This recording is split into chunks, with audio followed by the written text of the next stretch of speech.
ବହିର ନାମ ନେତାଜୀ ଅନ୍ତର୍ଦ୍ଧାନର ଅଜଣା ରହସ୍ୟ ନିଖୋଜ ନେତାଜୀ। ଲେଖକ ଡକ୍ଟର ବିଭୁଧ ରଞ୍ଜନ। ପଢ଼ି ଶୁଣାଉଛନ୍ତି ମୋହନ ମଜିଠିଆ। भाग 1। चलो दिल्ली। चलो दिल्ली। दोस्तों, आप लोग मत घबराइए। मैं यकीन दिलाता हूं, अब तक बर्तानिया का किसी कल कारखाना में ऐसा हथियार नहीं निकला जो कि सुभाष चंद्र बोस को मार सके। बंधुगण, आपण माने विब्रत हुअंतु नहीं। मु विश्वास देउछि, आजी पर्यंत ब्रिटिश सरकार कौनसी कल कारखाना रे एपरी अस्त्र बाहरी नहीं जहाँकि सुभाष चंद्र बोस को मारिपारिब। बंधुगण, वर्तमान अग्नि परीक्षार बेल उपस्थित। बंदिनी भारत मातार मुक्ति पाई तार चरण कमल तले आमे सबु निजको बलि देबकु हेब। स्वाधीनतार मूल्य हेब रक्त।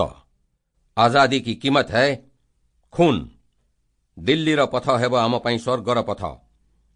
समस्त बाधा विघ्न अतिक्रम करी आगे जीवा आमे दिल्लीर पथरे। एथिरे भगवान आमर पूर्ण सहायक हेबे। बंधुगण, दूरे बहु दूरे एई देख, सेही श्यामल सुविमल शस्य राशिर अंतराଳରେ ସେହି କଳ କଲ୍ଲୋଳ ସ୍ରୋତସ୍ୱିନୀର ପରପାରେ, ସେହି ନିବିଡ଼ ଇତସ୍ତତ ଅରଣ୍ୟର ଅନ୍ୟ ଦିଗରେ, ସେହି ଧୂମିଳ ପର୍ବତମାଳାର ଦେଶ ଅତିକ୍ରମ କରି ଆମ୍ଭମାନଙ୍କର ମାତୃଭୂମି ବିଦ୍ୟମାନ, ଯାହାର ସ୍ନେହାଙ୍କିତ ଅଙ୍କରେ ଆଶ୍ରୟ ପାଇବାର ଲାଳସୀ ହୋଇ ସ୍ୱର୍ଗର ଦେବତା ମଧ୍ୟ ଦିନେ ମର୍ତ୍ତ୍ୟରେ ଅବତୀର୍ଣ୍ଣ ହୋଇଥିଲେ।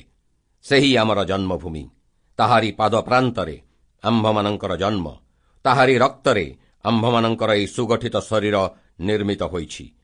ଆଜି ଆମେ ମାତୃଭୂମିଠାରୁ ଦୂରରେ ନୀଡ଼ହୀନ ପକ୍ଷୀ ପରି ଆମ୍ଭେମାନେ ଆଜି ଅନନ୍ତ ପଥରେ ଘୂରି ବୁଲୁଛୁ। ଆମ୍ଭମାନଙ୍କୁ ଆମର ସେହି ମାତୃଭୂମି କୋଳକୁ ପୁନରାୟ ଫେରିଯିବାକୁ ହେବ। ସ୍ୱାଧୀନତା ନଚେତ୍ ମୃତ୍ୟୁ।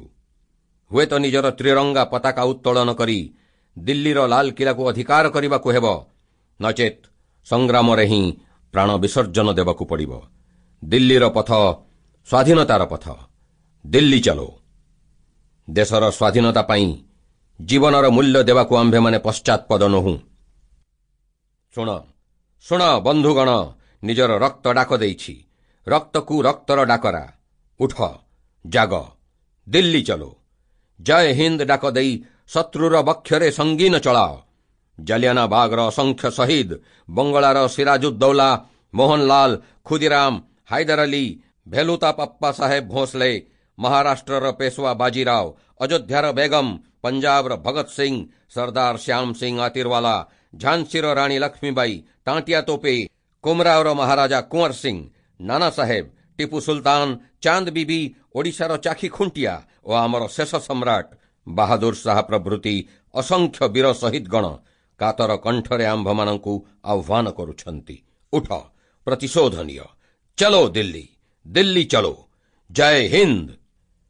ଚଲୋ ଦିଲ୍ଲୀର ଏ ଗୁରୁ ଗମ୍ଭୀର ରଣହୁଙ୍କାର ଥିଲା ଭାରତ ମାତାର ସେହି ସୁଯୋଗ୍ୟ ସନ୍ତାନ, ବିପୁଳ ପ୍ରତିଭା ସମ୍ପନ୍ନ, ସ୍ୱଦେଶାଭିମାନୀ, ସର୍ବଧର୍ମ ସମନ୍ୱୟବାଦୀ, ଦୁର୍ଦାନ୍ତ, ଦୁର୍ଦ୍ଦଶ, ଦୁଃସାଧ୍ୟ କର୍ମବୀର ଏବଂ ବିସ୍ମୟକର ବ୍ୟକ୍ତିତ୍ୱ ବୀର ଯୋଦ୍ଧା ନେତାଜୀ ସୁଭାଷ ଚନ୍ଦ୍ର ବୋଷଙ୍କର। 1944 ମସିହା ଜାନୁଆରୀ ମାସର ମଧ୍ୟଭାଗରେ ରେଙ୍ଗୁନ ସହରସ୍ଥ କୋଚିନ୍ ସ୍କୁଲଠାରେ 50,000ରୁ ଉର୍ଦ୍ଧ୍ୱ ଆଜାଦ ହିନ୍ଦ ଫୌଜର ସମବେତ ଯବାନମାନଙ୍କର ବ୍ରିଟିଶ ଶକ୍ତି ବିରୁଦ୍ଧରେ ଯୁଦ୍ଧକ୍ଷେତ୍ରକୁ ଯିବା ପୂର୍ବରୁ ପାସିଂ ଆଉଟ୍ ପ୍ୟାରେଡ୍ରେ ଅଭିବାଦନ ଗ୍ରହଣ କରି ନେତାଜୀଙ୍କ କଣ୍ଠରୁ ସ୍ୱତଃ ବାହାରି ଆସିଥିଲା ଉପରୋକ୍ତ ଅଗ୍ନିବର୍ଷୀ ଉଦ୍ବୋଧନ। ଚଲୋ ଦିଲ୍ଲୀର ସେହି ରଣହୁଙ୍କାରରେ ସୁଦୂର ଦିଲ୍ଲୀରେ ବ୍ରିଟିଶ ସାମ୍ରାଜ୍ୟ ଭୟରେ ଥରି ଉଠିଥିଲା ସେଦିନ। ଯଦିଓ ଏକଥା ସତ୍ୟ ଯେ ମହାତ୍ମା ଗାନ୍ଧୀ ଏବଂ ନେତାଜୀ ସୁଭାଷ ବୋଷଙ୍କର ଲକ୍ଷ୍ୟ ଗୋଟିଏ ଥିଲା, ତାହା ହେଲା ଭାରତର ସ୍ୱାଧୀନତା, ତଥାପି ଏ ନେଇ ଦୁହିଁଙ୍କର ଦୃଷ୍ଟିଭଙ୍ଗୀ ଥିଲା ସମ୍ପୂର୍ଣ୍ଣ ବିପରୀତ। ହିଂସା ଓ ଅହିଂସାକୁ ନେଇ ନେତାଜୀଙ୍କର ମତଭେଦ ଥିଲା ଗାନ୍ଧିଜୀଙ୍କ ସହ। ନେତାଜୀ ବିଶ୍ୱାସ କରୁଥିଲେ ଯେ ଭାରତ ମାଟିରୁ ଧୂର୍ତ୍ତ ଶଠ ବ୍ରିଟିଶକୁ ହଟାଇବାକୁ ହେଲେ କେବଳ ଅହିଂସାର Sample complete. Ready to continue?